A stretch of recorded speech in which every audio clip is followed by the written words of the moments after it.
tungkol sa LGBT ang aking sinasabi. Ang sinasabi ko lang, kung kayo ba ay naka-experience na ganito? Oh, hindi. Okay, sige. Kung hindi, ang sunod natin na tanong, nasabihan na ba kayo, alam mo, sayang ka? Sayang ka kasi, ayun ang nilandas mong, pinakulandas eh. Sayang ka kasi, ganyan yung naging kalagayan mo ngayon. Nasabihan na ba kayo ng gano'n? Yes, mataas niya kamay ng yes. Ayan, okay, meron mga naka-experience, nakaranas. Ito naman kaya, pinagtawanan na ba kayo dahil sa paraan ng inyong pananamit, pagsalita o pagkilos? Taas kamay. Yes! Okay? Yung iba, marami. Okay, na pinagtawanan na judge dahil sa kung paano lang tayo manamit, kumilos. Hindi ba? So, okay. So, naranasan ng iba. Ano naman,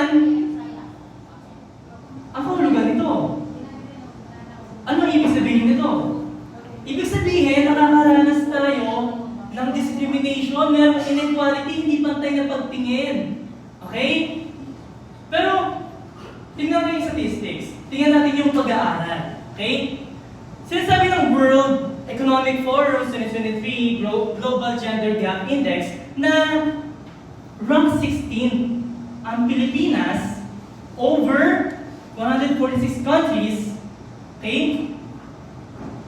Namumuna ang Pilipinas pagdating sa gender equality. Okay, pantay na pagtingin. Walang mababa sa pagitan ng babae at lalaki. Wala daw mas mababa sa pagitan ng mga bakla, tomboy, sa lalaki at babae.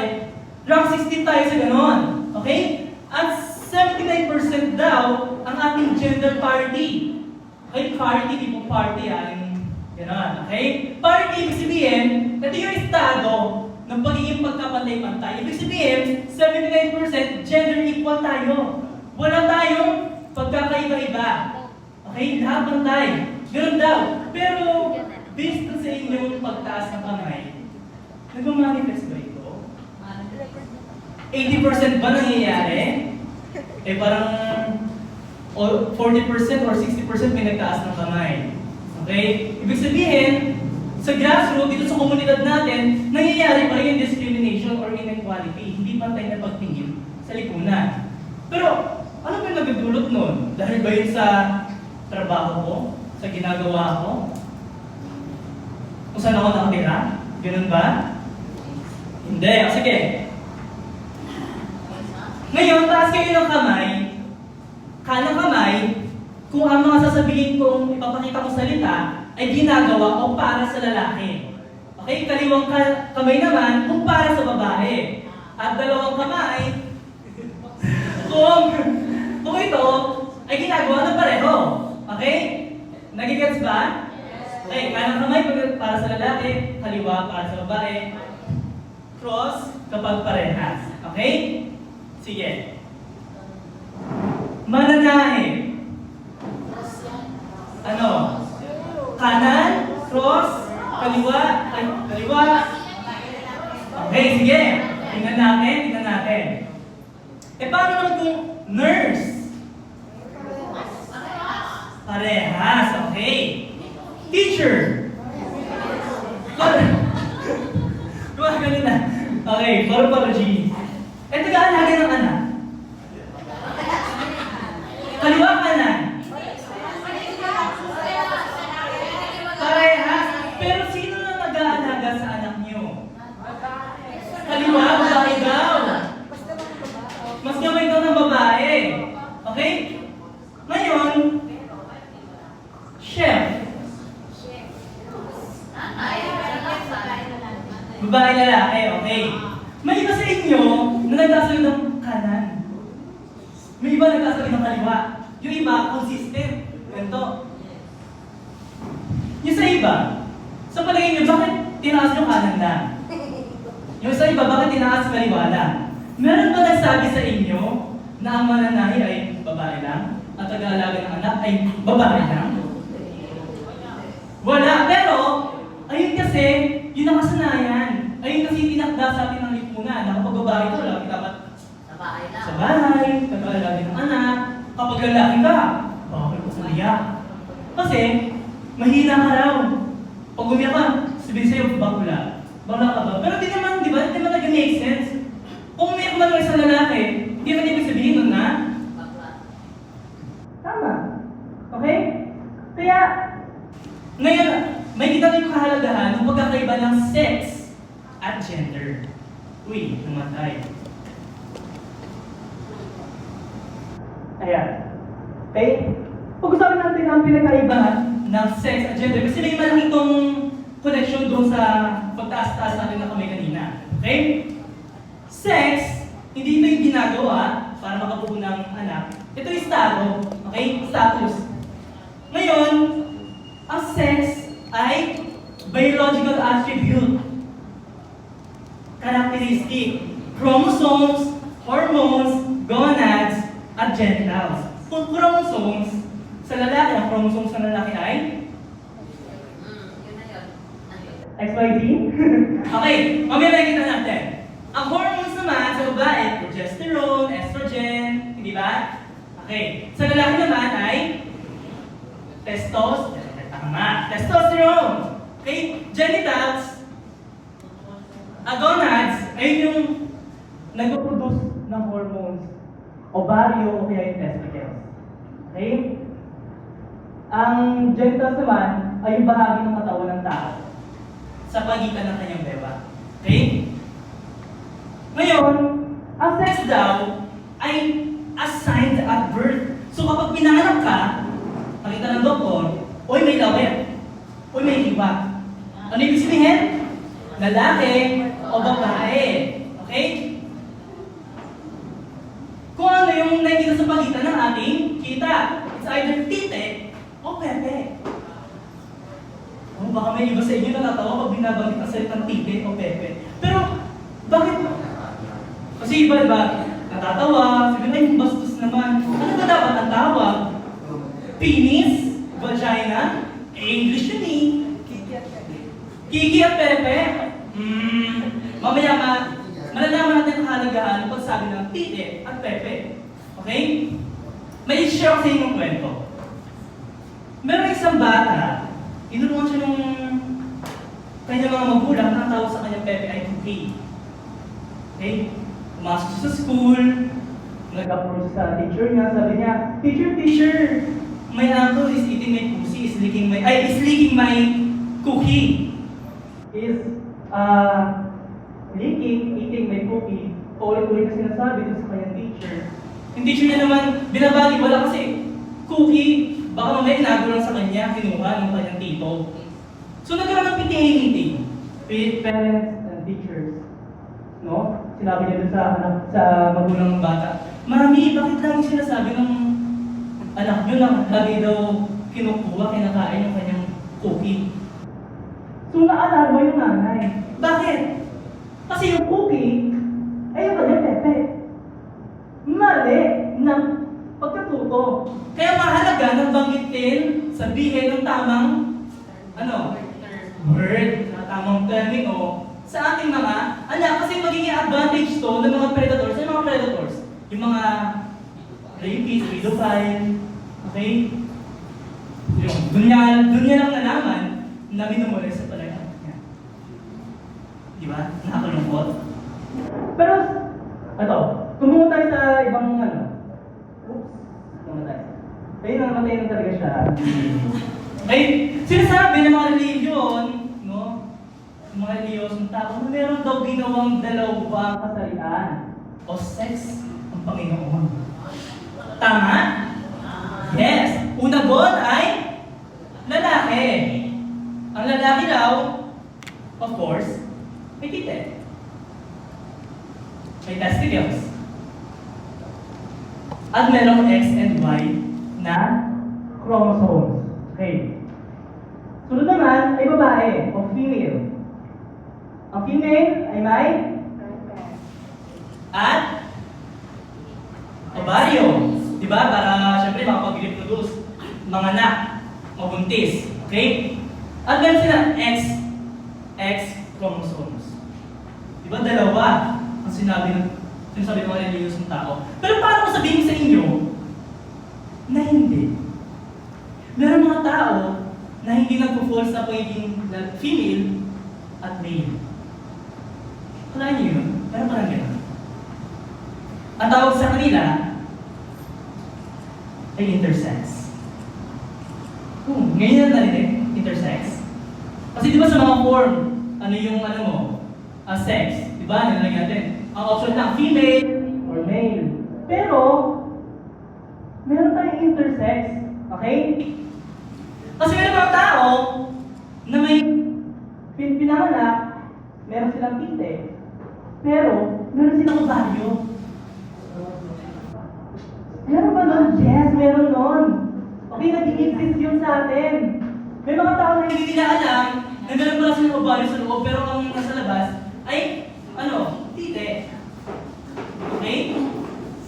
Ibig sabihin, sobrang husay, sobrang creative ng Panginoon na meron palang intersex.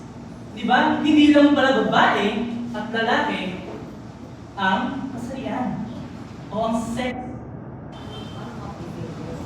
Para ma-figure out, no iba po, kapag, di ba, may birth certificate, tapos mali yung kanilang sex, di ba, sa birth certificate, bawa si tatay, ang kanyang birth certificate nakalagay F, female. Ngayon, para mabago niya yun, kailangan nyo magpa-ultrasound. Okay? Kasi para malaman may ovaries sa loob. At malalaman din, saan? Sa chromosomes. Okay? Ito, pakita ko sa inyo. Yan. Di ba sabi natin kanina, ang babae at lalaki, male, female, merong XY, XX. Pero ang mga intersex, kaya nila mag-produce ng XXY at XYY na na chromosomes. Okay? Ibig sabihin, hindi lang pala XX.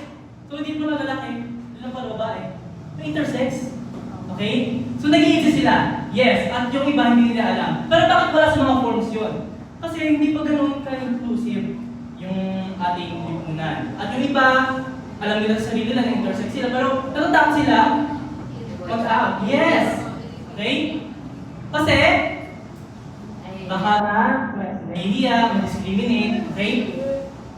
Ngayon, hindi naman mali na may ganung tao. Kasi natural. Natural, kahit na sa mga hayop eh. Meron ganun, pero ang tawag sa hayop ay hermaphrodite. Okay? May mga aso, tulad ng aso ko, meron siyang vagina o pepe. Pero meron siyang bayan. Dito malapit sa kanyang ari. Yes, nag-exist siya, natural yun. Okay? Ibig sabihin, hindi ko rin kasalanan kasi sigla daw may likha eh. Diba? So, tao hermaphrodite? Hindi po. Ang hermaphrodite, ginagamit lang po talaga sa lahat. Bakit yung player na yung tumatakbo, di ba? Inayawan na ilaban sa babae kasi may ano siyang lalaki. Intersex po ang tawag sa kanya. Opo. Meron po ganun player na disqualified. Pero tawag sa kanya, siya yung hermaphrodite. Pero hindi na po updated kasi yung nami. So, ang tawag po natin ay intersex. Okay? Ngayon, di ba kanya taas kayo ng kamay sa ganitong gawain, mananahin, taas kayo. Di ba? Pag-usapan natin yung gender. Yung gender kasi, lipunan yung gumawa. Di ba may iba sa inyo nagtaas ng kamay na dapat babae ang nag-aalaga ng anak? Sino nagsabi? Lipunan. Okay? Lipunan ang nagsabi.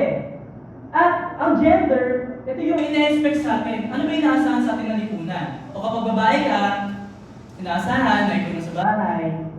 Kapag lalaki, ikaw magtatrabaho. O kapag babae, kailangan emotional. Pag lalaki, o umiyak. Hindi yan pwede. Lipunan nagtatakda. Ang tawag doon gender. Okay? Kung paano ka gumagalaw, kumilos, may dalawang bahagi yan at mamaya papalawakin natin. Okay? Ito yung halimbawa kanina ang sinabi ko. Ngayon pag-usapan natin Soul GSC.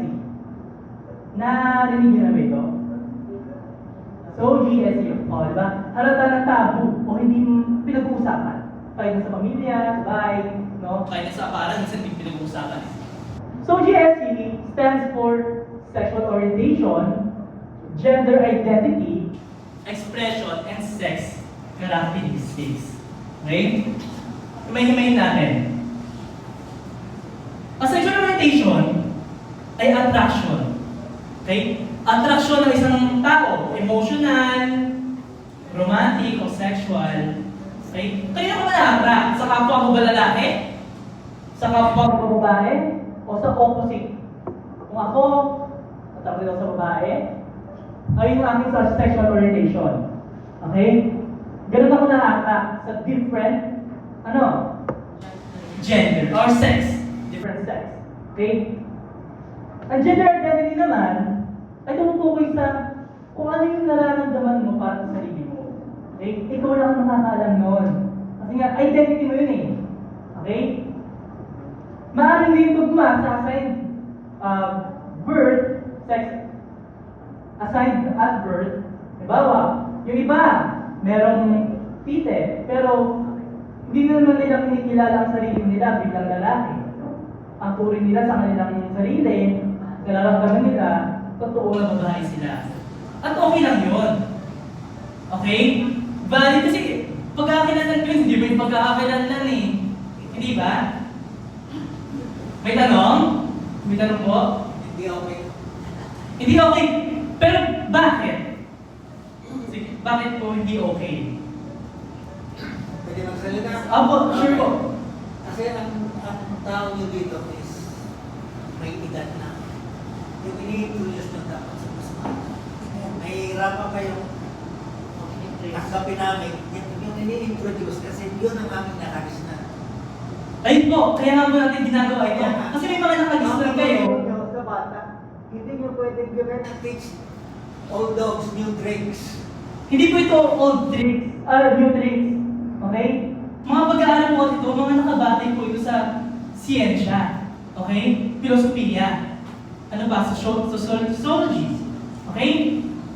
Kaya mahalaga itong pag-usapan kasi yung kailangan natin malaman na kailangan natin maging inclusive. Dapat naman tayo iniiwan kahit na sino sa ating lipunan. Tama ba? Kailangan ba maiwan tayo sa lipunan? Huwag natin isama. Iwan ko siya. Ayoko sa kanya eh. Kasi di siya pasok sa paniniwala ko. Pwede ba yun? Pwede? Iwan ko siya kasi bakla siya eh. Di siya pwede dito. Di ko siya tatanggapin. Kasi yung paniniwala ko ay iba. Pero hindi po dapat gano'n. Ano ba ba layunin ang layunin ng lipunan? Sama-sama na makamit yung goal. Na umunlad. At isa, itong seminar para maintindihan natin kung bakit ba mahalaga na may ganito tayong kaalaman. Dito, new tricks po. Ito po ay bagong kaalaman na maaari natin analyze. Surihin. Ayun, may mga ganyan pala talaga nag-i-exist. Hindi lang pala yan chismis. Okay? Ngayon, expression. Ito ay kung paano nagbibihes, kumikilos, umaakto yung isang tao. Okay? Ngayon, sige, para mas maintindihan natin mamaya may papakita kong gender birth. Okay? At ang sex characteristics sa SOGI, SCI, ayun, PTPP, intersex. Okay? Ngayon, tingnan natin itong, yung breath. Okay? Tandaan natin yung 4W. Ito. Tatanungin ko kayo, what parts do you have? Sagutin niyo sarili niyo.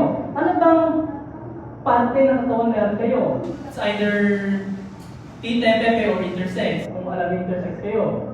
Okay? Ngayon, kanino kayo attracted? Sa opposite? Okay, sa opposite. Ngayon, ano yung pagkakilala nyo? Ako, halimbawa, ako ay may pite, attracted ako sa babae, ako ay straight, cisgender, non-binary. Nung typical, okay, babae, lalaki, straight ako. Ayun ang aking pagkakakilanlan. Ngayon, ito yung gender expression. Ganito ko man ganito ko i-express sarili ko. Ganito gusto ko ipahayag yung aking sarili. Ayun ang expression. Okay? So kung meron kang sex characteristics, meron kang sexual orientation na attract ka, o kaya meron kang gender identity na identify mo sarili mo, at na-express mo ang sarili mo, ibig sabihin ay, ano? Sino-sino yung mga tao may SOGI? SOGI. Uy! Diba? Di ka na-attract? Na-attract. Meron ba kayong pagkakilala sa sarili nyo? Na-express nyo ba yung sarili nyo? Sa damit, sa boses, sa attitude na-express. Sino yung may SOGI? Sino? Wala akong naririnig. Sino? Taas kamay. Ah? Yung mga nakakapag-express. Ibig sabihin? Lahat. Lahat? Lahat pala tayo may SOGSC. Hindi lang pala ito tungkol sa mga bakla. Hindi lang pala tungkol sa mga tomboy. Ang SOGSC pala ay para sa lahat. Meron tayo nito lahat SOGSC. Ngayon, paano rin yung SOGSC bill? Para sa? Sa lahat. Okay, may mga nagsasabi kasi, nako, SOGSC para yan sa mga ano, para maging privilege sila. Pero hindi. Kasi, di ba, nagtaas kayo na kami kanina, ibig sabihin meron tayong hindi pantay na pagtingin. So, yung SOGSC bill, iyaangat ka ng kaunti, yung mga para pantay, mga karapatan. Okay? Para pantay lang doon sa mga binary o mga straight. Dahil nga mas less yung kanilang karapatan.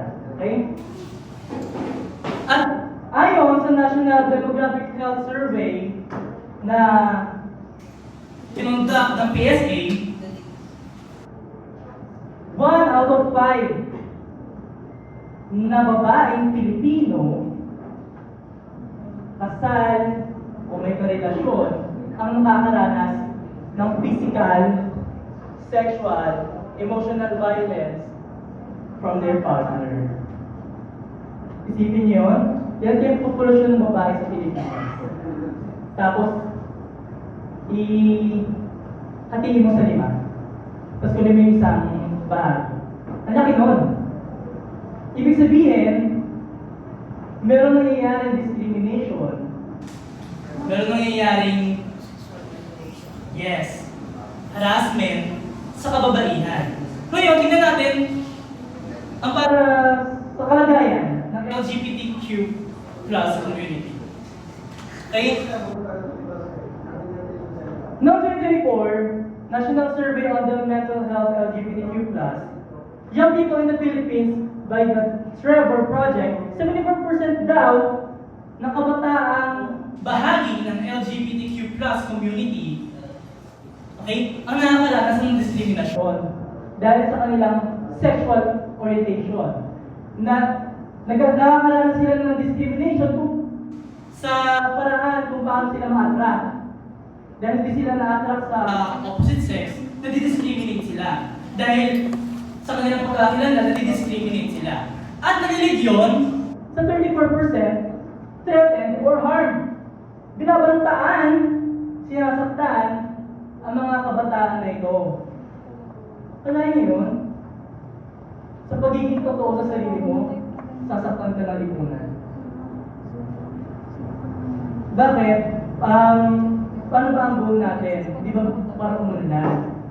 So, ayun yung gustong iparating yung seminar nito na kailangan inclusive. Wala may iwan, wala ka dapat ang iwan. Kasi lahat dito tayo ay kailangan pantay-pantay. Yes!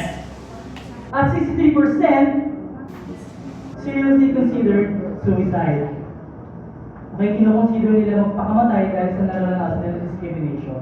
At totoo po yun. Hindi po gawa-gawa lang na depressed or stressed or anxious. Hindi po gawa-gawa yun. Nararamdaman po yun. Okay? At tayo, nalulungkot din tayo. Ibig sabihin nakakaranas din tayo ng stress. Okay? Yes. Ngayon, 38% pala ang nag-attempt na sa mga kabataang bahagi ng LGBTQ+ community, nag-attempt na magpakamatay. Nagpakamatay sila kasi nakakaroon sila ng depression, discrimination. Tinatawag lang sila eh. Okay? Hindi sila sinasama sa lipunan. Sinasuntabi sila. Which is, mali. Ano pa kinabal na hindi ka isali sa laro? Sasakit. Eh dapat tayo nagkalaro dyan eh. Pero yung sinama kasi, bakla ako. Mali. Okay? At over 60% ang reported na merong sintomas ng depression. Pero paano ba yung malalaman? Malalaman yung susunod na seminar. Kung magkakaroon kayo ng mental health seminar. Mahalaga po na pag-usapan din ang mental health dahil tabu ito, hindi ito na pag-uusapan eh. Diba? Ang iba nga, pati nga magulang ko, sinasabi na, gawa-gawa mo lang yan, sa isip mo lang yan. Yes, sa isip talaga yun. Okay? At ang isip, konektado sa physical na kalusugan. Okay? Ngayon, kung may kababaihan na nakakaranas at may kalalakihan din at mga parte ng LGBT nakararanas ng sexual abuse, discrimination, risks, okay? Sino yung maprotekta sa atin? Well, sinasabi ng 1987 Constitution na nawala. Okay. Bali sa 1987 Constitution, no? Guaranteed na dapat tayo ay may equal protection sa ilalim ng batas. Pero alin ba nagpo-protekta sa atin? Anong batas ba nagpo-protekta sa atin from discrimination, violence, harassment? Meron po, okay? Meron tayong Safe Spaces Act or Bawal Bastos Law, okay? Na pinasasala, gamitin na natin yung word dito. Okay, yung mga gender-based sexual harassment, kinakol ka, hinipuan ka, sinipulan ka, pwede sila mapanagot under the Bawal Bastos Law. Pero, paano kung isang bakla, tomboy, tinanggal sa trabaho kasi bakla siya or tomboy siya? Sakot ba ito? Hindi. Kasi sexual harassment lang po. Ano siya? Tinanggal siya dahil bakla. Hindi siya gusto ng manager, ganyan. Tinanggal siya. Hindi siya protektado nito. Sino magtatanggol sa kanya? Wala. Walang batas na makapagtatanggol sa kanya. So, kailangan din so GS civil. Okay? At meron rin tayo, of course, para sa kababaihan at sa mga anak, no? Bawsi. Very familiar tayo dyan, di ba? Okay. Meron tayong opisina ng Bawsi, hindi mo ba? Okay. Yan. No, pinaprotektahan ng ang kababaihan at mga anak mula sa physical, psychological, at sexual and economic abuse. Kahit anong pinisikal mo, sinaktan mo, pwede ka makasuhan. Iniwan mo dahil hindi mo siya gusto or may kabit ka, tapos na-depress yung ex mo na iniwan mo, pwede ka makasuhan. Okay? Sexual. Hindi porket na mag-partner kayo, wala nang matatawag na rape. Okay? Pero paano ba nangyayari yung rape? Kapag ang isang tao, hindi niya gusto, Yung araw din na yun. yes, tama si Mami. Yung walang consent, hindi nag-oo. Pero pinilit mo. That's rape. Okay? Sexual. Okay? Ngayon nalaman natin itong mga national level na campaign and mga batas.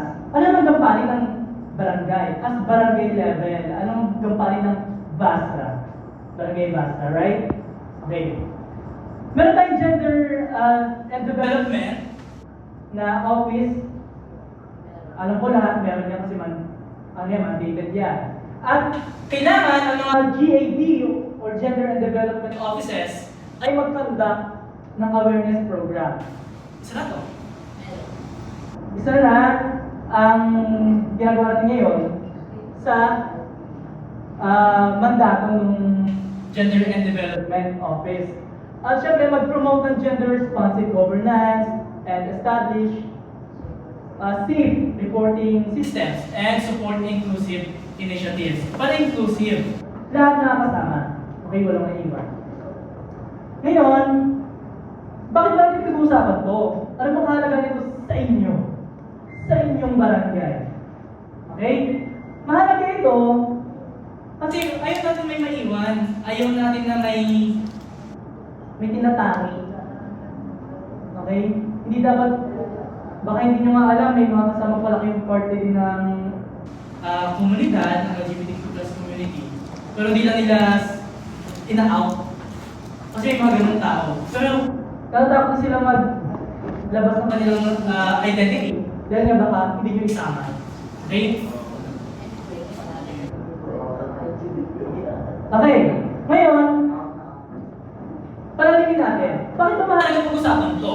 Kasi, kung ang Basra, Barangay Basra, okay, ay safe, syempre, kung safe, mas healthy. Kapag mas healthy, More productive. yes, more productive, mas magiging engaging ang ating barangay. Mas, yes, united, sama-sama, no?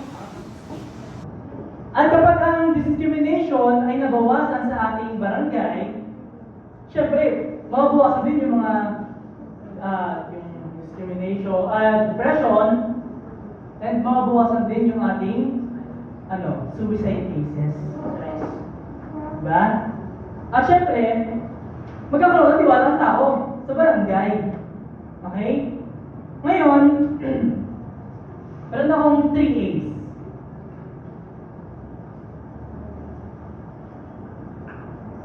Sige, mag-share kayo ng something. Ano yung nalaman nyo ngayon? Ano yung naramdaman? Ano ba yung gagawin nyo? Pili ko nga mga facilitator na lang ang mga binibini sa likod. May tanong kasi ako. 3 A's. Ano ang inyong nalaman? Ano ang inyong naramdaman? Ano yung inyong gagawin? Sa mga ginoo dyan. So, ito na lang tayo magtanong ka ni ginoo. Sige. Sige ako sa likod. Ayan. Sir. Ikaw na. Sabitin mo na yung mga tatlong tanong. Ano yung nalaman mo ngayong araw? Difference po na gender and sex po. Ano ba nalaman mo? Ano po, mas nadala po yung mga kaalaman po abot sa topic po sa loob. Kaya ano gagawin mo? Nalaman mo na yun, nalaman mo ulit yun.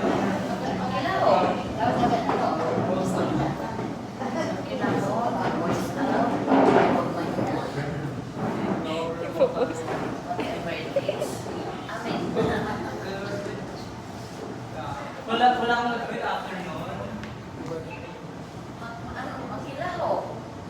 Pwede. Tama. Okay, makita ko.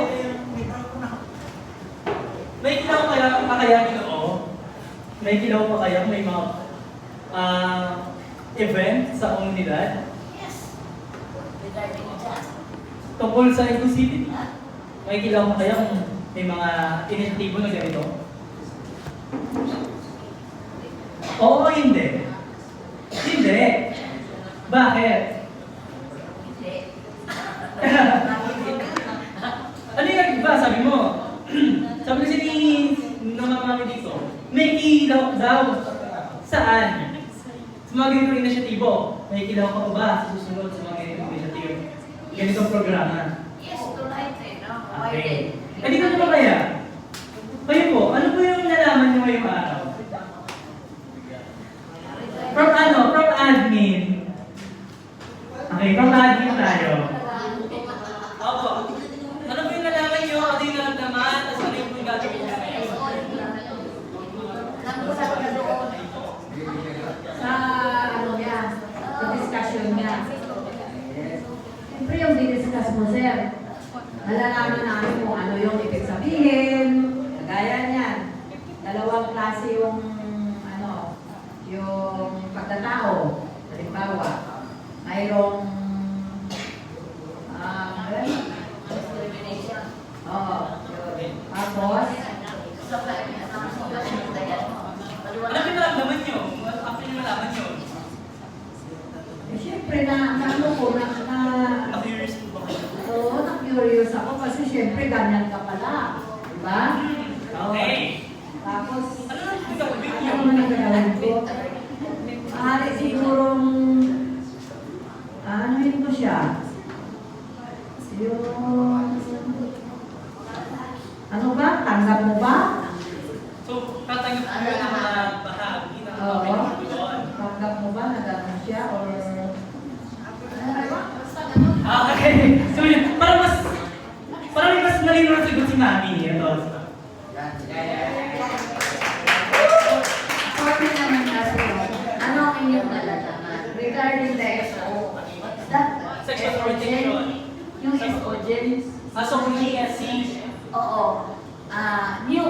It's bago for me. Na meron palang ganyan. Now, ano ang inyong nararamdaman? Siyempre, ramdam ko na yung mga ganyang mga bagay, dapat pala din tayo ay makilahok. Magway din ang ating kaalaman para sa mga ganyan. Kasi for me, as matanda na, ngayon ko nang din naririnig yung mga ganyan. Di ba? So, ano ang inyong gagawin? Widen again the knowledge or the yung mga ating mo na mga ideas para naman mailirelay mo doon sa mga nangangailangan din ng advices, di ba? Gano'n. So, yun lang. okay. Pinakalat ko ito.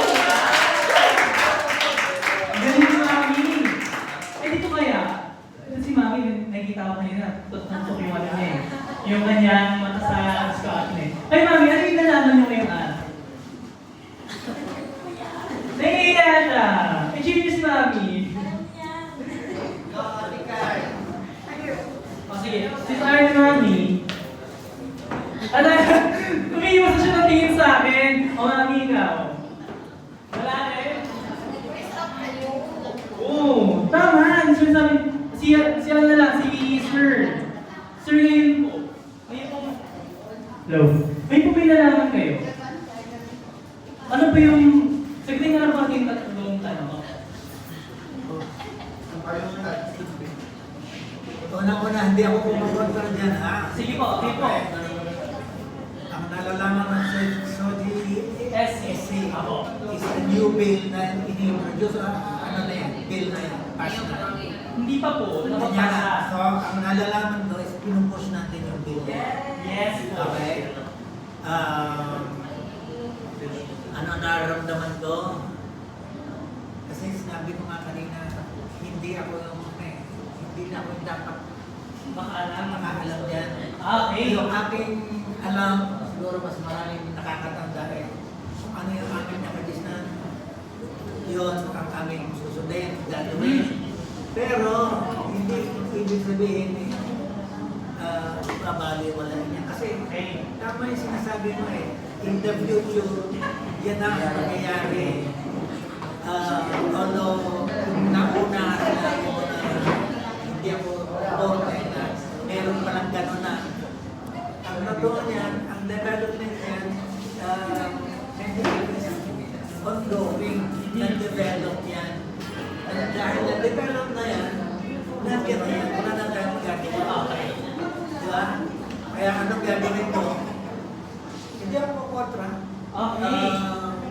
Kasi in the future yan na ang mangyayari. Okay. So, palakpakan naman natin si So, isa mo po kasi sa pwede natin magawa, yung maganda yung mga anak. Awareness in the near future. Kaya po noon, wala masyadong wala po kasi acceptance noon. So, tinatago nila yung mga sarili nila dahil niya, hindi po tanggap na rin na. So, ano po nagawa natin? Siyempre, pwede natin mas yakapin pa yung ating mga kamag-anak, mga malalapit na kapamilya, na bahagi rin pala o nakakalalas din ng mga ganitong sitwasyon. Okay? So, natutuwa ako dahil ang gaganda ng mga sagot at napaka-participated ng ating mga participants ngayon. And with that, tinatapos ko na po ang aking pagsasalita dito sa harap at pinapasa ko na po ang mikropono sa ating mga facilitator.